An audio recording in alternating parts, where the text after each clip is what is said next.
సమృద్ధి వాక్యం పరిశుద్ధ బైబిల్ పఠనకు మీ అందరినీ ప్రేమతో ఆహ్వానిస్తున్నాను ప్రియులారా. ప్రతి వారం ఇదే ఆరాధన ఛానల్లో ప్రతిరోజు రాత్రి 10:30 గంటలకు నేను అద్భుతమైన భావగర్భితమైన ఈనాడు యేసుక్రీస్తు విశ్వాసులు యేసుక్రీస్తు సంఘము వినవలసిన సందేశాలు ఇస్తూ ఉన్నాను. తప్పకుండా వినండి. ఆ ప్రకారము నడుచుకొనుటకు జీవించుటకు పరిశుద్ధాత్మ శక్తిని పొందండి. ఈ కార్యక్రమాలను అనేకులకు మీరు పరిచయము చేయండి. సరే ప్రియులరా, వాక్యంలోనికి మనం వెళ్దాం. ప్రస్తుతములో మనము అపోస్తుడైన పౌలు మొదటి తెస్సలోనిక సంఘానికి రాసిన పత్రిక 3వ అధ్యాయం 5వ వచనాన్ని ధ్యానము చేస్తూ ఉన్నాం. కొంచెం సుదీర్ఘంగానే చేస్తున్నాం, మంచిదే.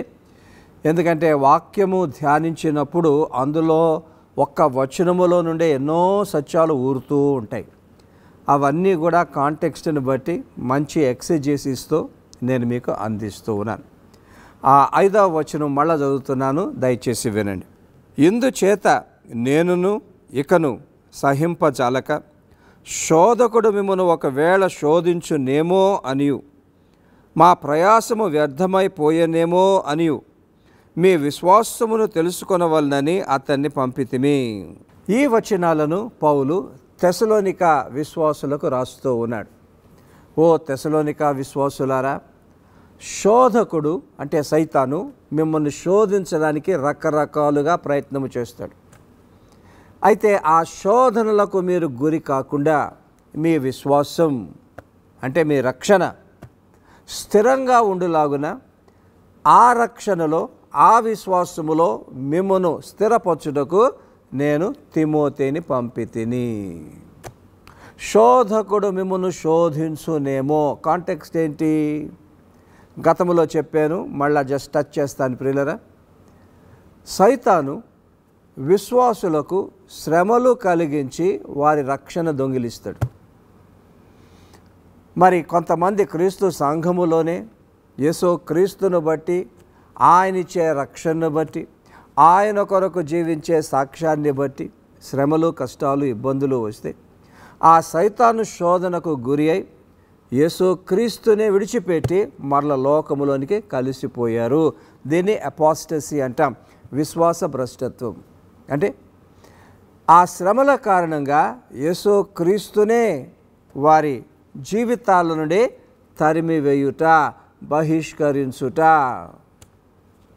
ఒక్కసారి ఏ రక్షణ అయితే యేసు ప్రభు ఇచ్చారో ఆ రక్షణకు కారకుడైన యేసు క్రీస్తును మన జీవితాల నుండి తరిమివేసి విడిచిపెట్టి మరల లోకములో కలిసిపోతే అట్టి వ్యక్తి మరల రక్షణ పొందడము, మారు మనసు పొందడము అసాధ్యము ప్రియులారా. సైతాన్ ఎలా చేస్తాడు? శ్రమల ద్వారా. ఎన్ని శ్రమలు వచ్చినా, అగ్ని వంటి శ్రమలు వచ్చినా ఇహలోకములో ఏదన్నా వదులుకోవచ్చు, కానీ యేసుక్రీస్తును మాత్రం వదలకూడదు. ఆ సైతాను శోధనకు మాత్రము ఎవరు గురి కాకూడదు. ఆ శ్రమలు వచ్చినప్పుడు యేసు ప్రభువులోనే ఉంటే ఆయనే కృపనిస్తారు, శక్తినిస్తారు. ఆ శ్రమలను ఏ రకంగా మన విశ్వాసాన్ని ఆధ్యాత్మిక జీవితాన్ని కట్టుకోవడానికి సద్వినియోగము చేయాలో కూడా యేసు ప్రభు చెప్తారు. అది కాంటెక్స్ట్. అయితే సైతాను శ్రమల ద్వారా రక్షణను దొంగిలించుట అను శోధన మాత్రమే కాదు.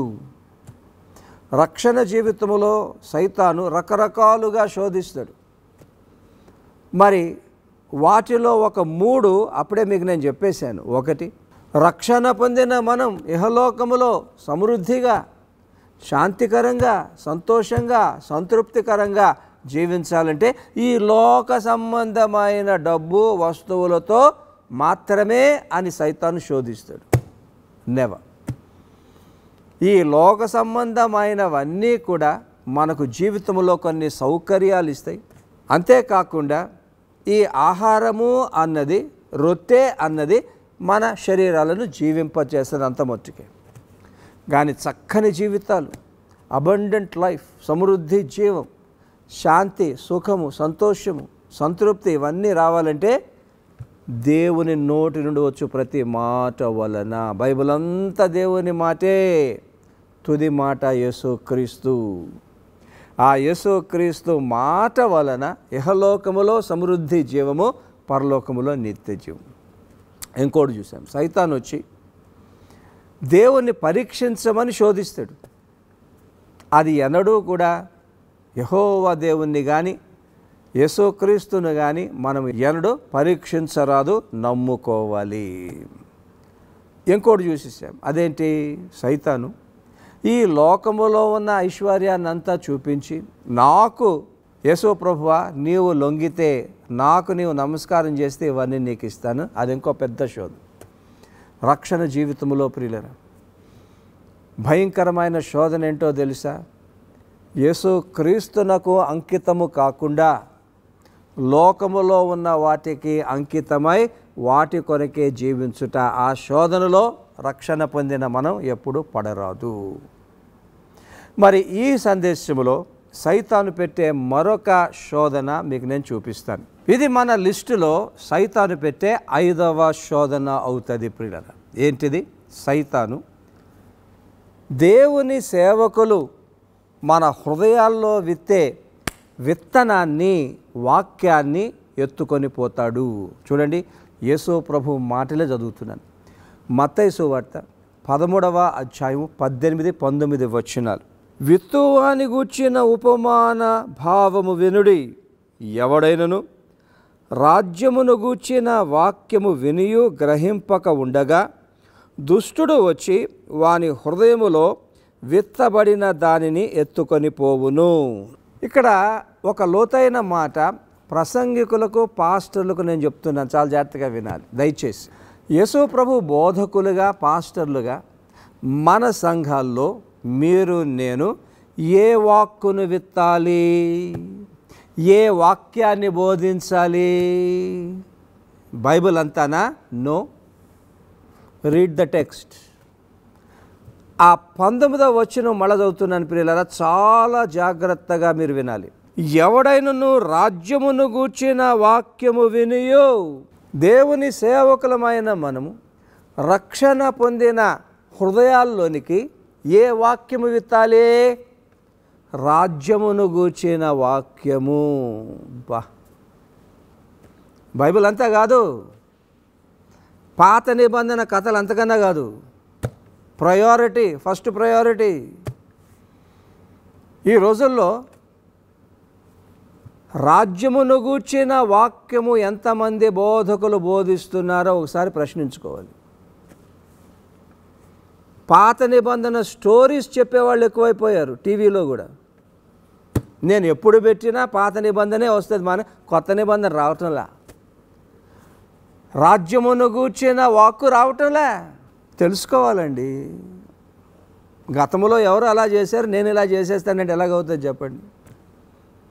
మనం దేవుని కొరకు పిలువబడ్డాం, ఏ వాక్యాన్ని బోధించడానికి పిలువబడ్డాం. చక్కని ఉపమానం యేసు ప్రభు అన్నారు, రాజ్య సువార్త. మరి ఏమిటి రాజ్య సువార్త? Make no mistake about it, Jesus. యేసు ప్రభువే రాజ్య సువార్త. ఈ భూలోకములో యేసు ప్రభు స్థాపించిన దైవరాజ్యమే రాజ్య సువార్త. వినాలి ఇంకా. ఈ భూలోకములో దైవరాజ్యానికి యేసు ప్రభు బోధించిన చట్టమే దైవరాజ్య సువార్త. బ్యూటిఫుల్. ఏంటి చట్టం? చాలా పెద్ద సిద్ధాంతం. ఏ దేశానికైనా పౌరులకు ఒక చట్టం ఉంటుంది. యేసు ప్రభు ఈ భూలోకములో తన దైవరాజ్యాన్ని స్థాపించి రక్షణ పొందిన వారందరికీ ఒక చట్టాన్ని ఇచ్చారు. The law of the kingdom of God ఎక్కడుంది? 4 సువార్తల్లో ఉంది ప్రియులారా. అది వాక్కు, అది దైవరాజ్య వాక్కు. ఏది పడితే దైవరాజ్య వాక్కు కాదండి. 4 సువార్తల్లో యేసు ప్రభు ఏ ఆజ్ఞలైతే బోధించారో, ఏ బోధలైతే బోధించారో, ఏ ఆదేశాలైతే ఇచ్చారో అది దైవరాజ్య వాక్కు. ఇంకా లోతుగా మనం వెళ్ళాలి అంటే ఏంటి దైవరాజ్య వాక్కు? యేసు ప్రభువు చేసిన అద్భుతాలు, ఆయన స్వస్థతలే దైవరాజ్య వాక్కు. అవి బోధించండి. ఏంటి దైవరాజ్య వాక్కు? సిలువలో యేసు ప్రభువు చేసిన పాప ప్రాయశ్చిత్తమే దైవరాజ్య వాక్కు. Preach atonement of Jesus. Huge doctrine, beautiful doctrine, master చేసేసేయాలి. యేసు ప్రభు సిలువ గురించి మాట్లాడితే ఒక మాట అందరూ చెప్తారు, అందులో ఏ విశేషము లేదు. ఏ మాట చెప్తారు? యేసు ప్రభు సిలువలో మీ కొరకు మరణించారు, ఆయన నమ్ముకోండి, పరలోకం వెళ్ళిపోండి. అంత మాత్రం అందరికీ అర్థమైపోయింది, అది అందరూ బోధించేస్తున్నారు. అంతేనా అటోన్మెంట్ అంటే? థియాలజీలో జీవితకాలం అంతా చదివినా అవ్వగొట్టలేనని పుస్తకాలు ఉన్నాయి అటోన్మెంట్ మీద, తెలుసా? The doctrine of atonement. నా డాక్టరల్ థీసిస్ దాని మీద నేను రాశాను, అందుకే ఇవన్నీ చెప్పగలుగుతున్నా మీకు నేను. Preach that. అది దైవరాజ్య వాక్. యేసు ప్రభు పునరుద్ధానం, అది దైవరాజ్య వాక్. యేసు ప్రభు ఆరోహణము, అది దైవరాజ్య వాక్. నరకం ఎలాగుంటుంది? 4 సువార్తల్లో యేసు ప్రభు ఏం చెప్పారు? అది దైవరాజ్య వాక్. పరలోకం ఎలాగుంటుంది? 4 సువార్తల్లో యేసు ప్రభు పరలోకాన్ని గురించి ఏం చెప్పారు? తక్కిన న్యూ టెస్ట్మెంట్లో పరలోకాన్ని గురించి అపోస్తలులు ఏమి రాశారు? అది దైవరాజ్య వాక్. ఈ దైవరాజ్య వాక్కు వదిలేసి ఓల్డ్ టెస్ట్మెంట్ కథలు ఎందుకండి మనకి? పద్ధతి మారిపోవాలి ప్రియులరా. ప్రీచింగ్ ధోరణి మారిపోవాలి. రెవల్యూషన్ రావాలి, రెఫర్మేషన్ రావాలి. యేసు ప్రభు సేవకులమైన మనము యేసు ప్రభు ఏ దైవరాజ్య సువార్తనైతే బోధించారో ఓన్లీ ప్రీచ్ దాట్. మార్కు 16:16 ఏముంది? మీరు సర్వలోకమునకు వెళ్ళి సర్వ సృష్టికి సువార్త ప్రకటించండి. Preach the gospel. We don't find the gospel in the Old Testament. I'm sorry to say this. Old testament యేసు ప్రభువులో నెరవేరనై ఉన్న సువార్తను గురించి ప్రస్తావన చేసిందే కానీ పాత నిబంధనలో సువార్త లేదు. ఏ సువార్త ప్రకటించడానికి పిలువబడ్డామో అది వదిలేసి why all those old testament stories? అపార్థం చేసుకోవద్దు ప్రియులారా, పద్ధతి చెప్తున్నాను. యేసుక్రీస్తు రాజ్య సువార్తకు సంబంధించిన వాక్యాలు, విత్తనాలు విత్తుతూ ఆ దైవరాజ్యానికి సంబంధించిన వివరాలన్నీ అపోస్తుల కార్యాలను ప్రకటన దాకా బోధిస్తూ పాత నిబంధన సువార్తలు క్రొత్త నిబంధన నిర్ధారణ చేయడానికి వాడుకోవాలే కానీ పాత నిబంధన బోధించి కొత్త నిబంధన కానీ యేసు ప్రభు గాస్పుల్స్ కానీ ఆయన రాజ్య సువార్తను కానీ ఎవరన్నా వదిలిపెట్టారంటే భయంకరమైన తీర్పులోనికి వస్తారు. ఇప్పటికే చాలామంది వచ్చేసారు తెలియకుండా. ప్రభు నాకు బయలుపరిచాడు. నేను చాలా ఖచ్చితంగా చెప్తున్నాను, చచ్చేదాకా ఇదే చెప్తాను. నిర్ధారణ చేశారు, ఒత్తిడి చేస్తున్నారు, చెప్పమంటున్నారు, ఎక్కడ పెడితే అక్కడ చెప్పమంటున్నారు, చెప్తున్నాను కూడా. సేవకులమైన మనం 4 సువార్తలు క్రొత్త నిబంధనలో దైవరాజ్య సువార్తకు సంబంధించిన విషయాలను బోధిస్తూ వాటిని నిర్ధారణ చేయుటకు, కన్ఫర్మ్ చేయుటకు పాత నిబంధన అక్కడక్కడ కోట్ చేద్దాం అంతే కానీ పాత నిబంధన బోధిస్తూ రాజ్యమును గూర్చిన వాక్యాలు సువార్తను వదిలిపెడితే అట్టివారు యేసుక్రీస్తు పాస్టర్లు కాదు, ప్రీచర్లు కాదు. Come to the new testament, come to the gospel, preach Jesus. దైవరాజ్య వాక్యమును బోధించుడి. సరే, ఏమైపోయిందంటే ఇక్కడ యేసు ప్రభు దైవరాజ్యాన్ని బోధించినప్పుడు, దైవరాజ్యానికి సంబంధించిన వాక్యాన్ని బోధించినప్పుడు, ఆజ్ఞలు బోధించినప్పుడు, ఆదేశాలు బోధించినప్పుడు, బోధలు చేసినప్పుడు కొన్ని త్రోవ ప్రక్కన పడ్డాయి. యూదులు వాళ్ళు విన్నారు, పట్టించుకోలే, హృదయాలు కఠినపరుచుకున్నారు. ఏం చేశాడు? సైతాన్ వచ్చి ఎత్తుకుపోయాడు. ప్రియులారా, ఈనాడు మనకు వచ్చిన దౌర్భాగ్యం ఏమిటంటే సేవకులు 4 సువార్తల్లో దైవరాజ్య వాక్యాన్ని విత్తితే కదా సైతాన్ ఎత్తుకుపోవడానికి. ఆ సైతాన్ పాలు చాలా ఈజీ అయిపోయింది, ఎత్తుకుపోవడానికి ఏమీ లేదు అక్కడ. పాత నిబంధన కథలు చాలా ఉన్నాయి, పట్టించుకోడు సైతాను. ఎంతన్నా మీరు వినండి. మీకు కూడా చాలా కాలక్షేపంగా ఉంటుంది, నాకు కూడా ఏమంత ఇబ్బంది ఉండదు. కానీ రక్షణ పొందిన వారు యేసు ప్రభు మాటలు విని అనుసరిస్తే నాకు వస్తుంది కోపం, నాకు వస్తుంది తంట, నేను తట్టుకోలేను, నేను సహించలేను. ఏమి నేర్చుకుంటున్నాం ప్రియులారా? Preach the 4 Gospels. Start every preaching with the 4 Gospels. Forget about Old Testament for some time. Preach the 4 Gospels. Preach the New Testament. అప్పుడేమైపోతుంది? విశ్వాసుల హృదయాల్లోనికి చక్కని దైవరాజ్యాన్ని గూర్చిన వాక్కులు పడతాయి, యేసు ప్రభు ఆజ్ఞలు పడతాయి, యేసు ప్రభు బోధలు పడతాయి, యేసు ప్రభు యొక్క ఆదేశాలు పడతాయి. అయితే ఇదన్నమాట ప్రియులారా, రక్షణ పొందిన వారు రాజ్యమును గూర్చిన వాక్యాలు, యేసుక్రీస్తు బోధలు, ఆయన ఆజ్ఞలు విన్నప్పుడు ఎవరు కూడా హృదయాలను కఠినపరుచుకొనకూడదు. అవి హృదయాల్లో నెరవేరునట్లు ప్రార్థన చేయాలి, అధ్యయనం చేయాలి. ఈనాడు యేసుక్రీస్తు సంఘాల్లో 4 రకాల నేల ఉన్నది. ఒకటి మనం చెప్పుకున్నాం ఇప్పటి వరకు, త్రోవ పక్కన కఠినమైన హృదయాలు. రెండవ రకమైన నేల ఉన్నది, రాతి నేల. ఇవి దేన్ని పోలి ఉన్నాయి? అభ్యంతర హృదయాలు. క్రీస్తు సంఘములో యేసు ప్రభు బోధలు చక్కగా వింటున్నారు, అబ్బా అద్భుతంగా ఉన్నాయి అంటున్నారు, కానీ అవి కూడా నిష్ఫలమైపోతున్నాయి. ఎలాగా? శ్రమ అయినను హింస అయినను.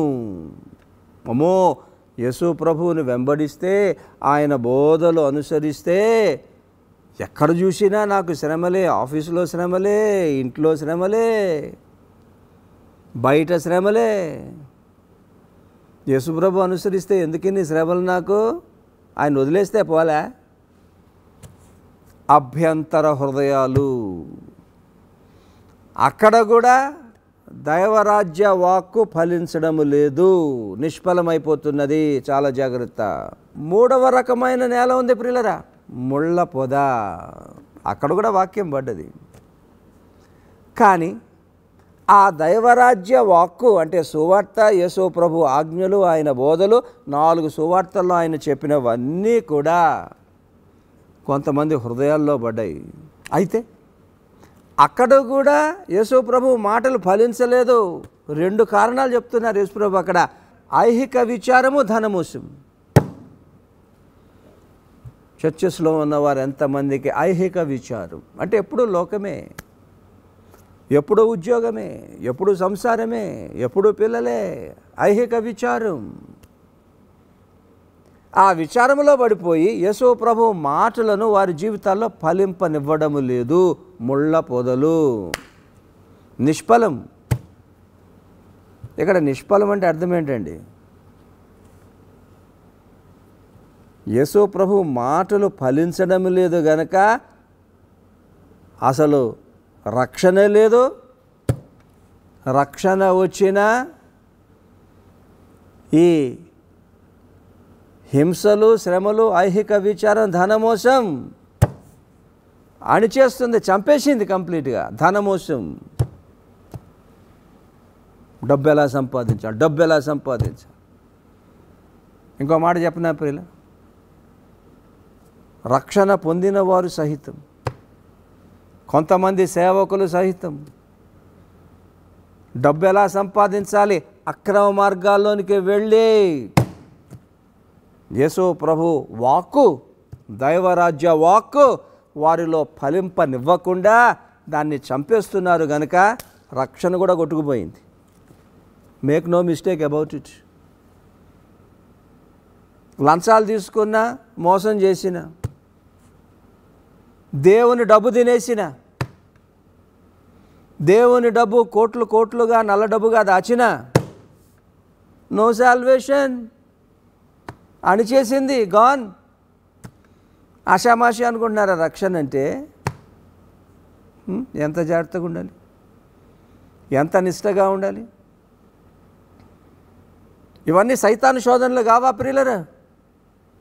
డైరెక్ట్గా ఎత్తుకుపోతాడు. శ్రమలు, హింసలు సైతాను శోధనలే.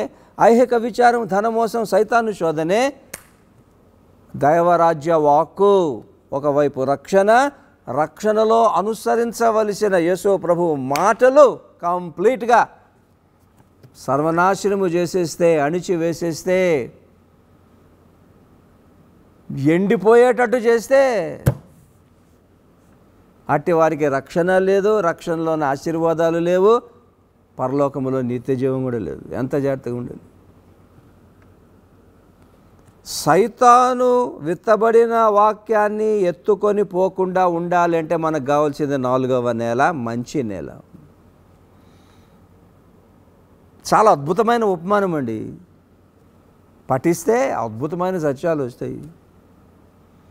అందుకే అంటాను, preach the 4 gospels, amazing stuff.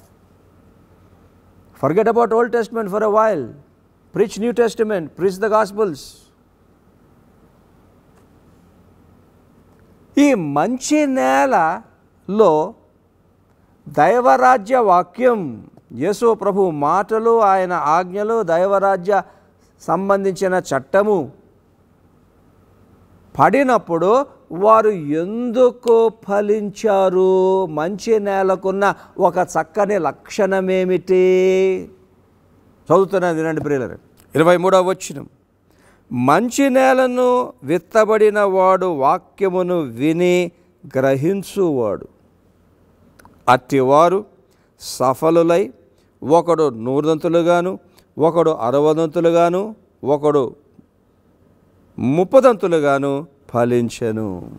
ఇక్కడుంది కిటికంతా. వాక్యం వింటాము, గ్రహించాలి. What is the gospel? What is salvation? యేసు ప్రభు దైవరాజ్య చట్టం, దైవరాజ్య వాక్కుల్లో, ఆజ్ఞల్లో, ఆదేశాల్లో ఉన్న నాణ్యత ఏంటి? ప్రాముఖ్యత ఏంటి? ఉపయోగం ఏంటి?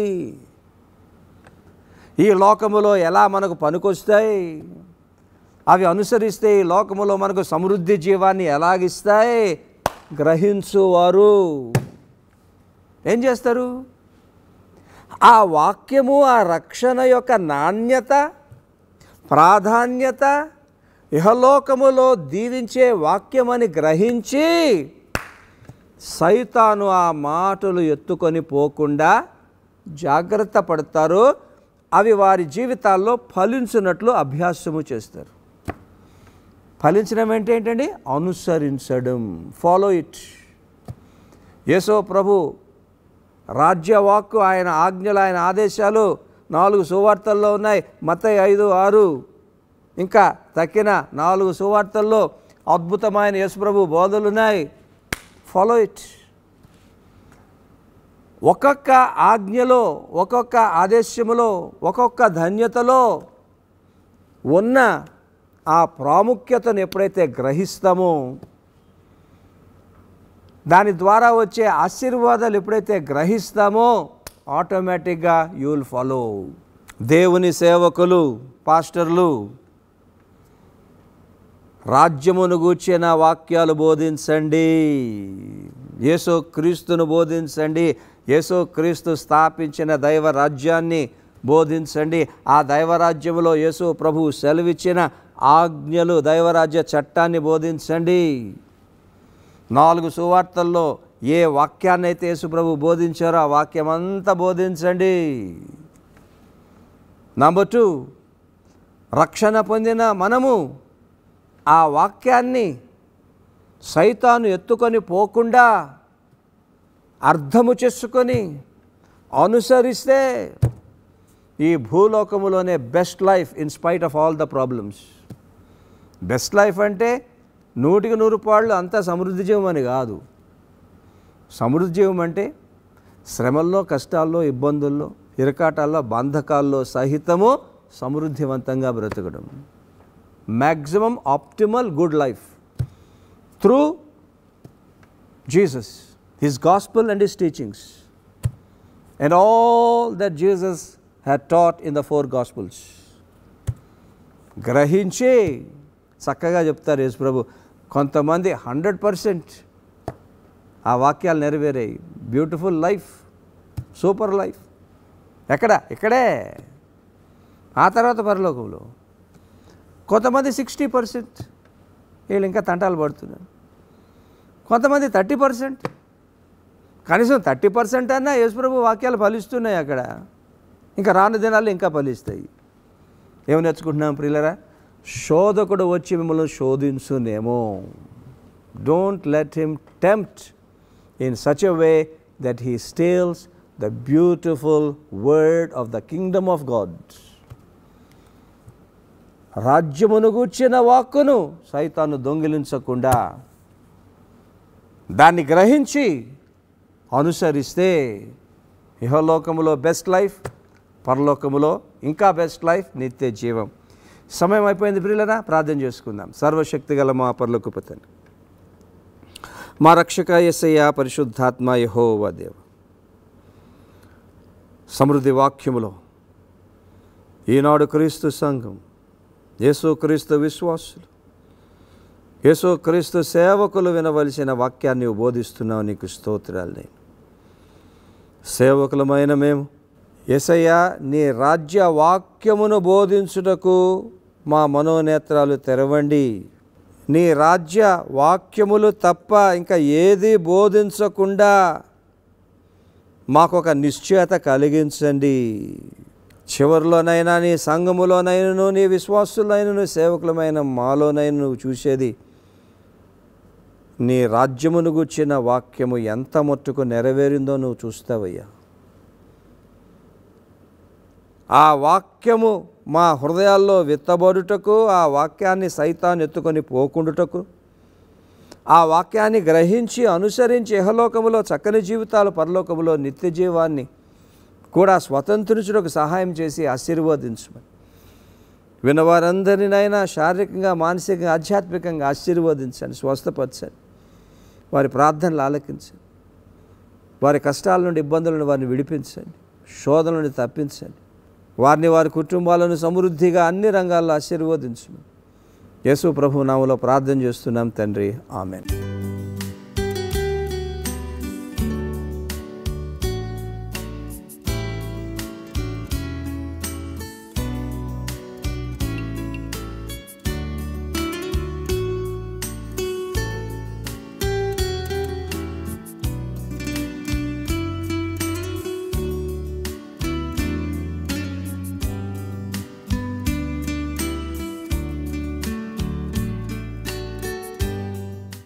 మీ స్పందన కొరకు నేను కనిపెడుతూ ఉంటాను. యేసు ప్రభు మిమ్మును సమృద్ధిగా ఆశీర్వదించునుగాక.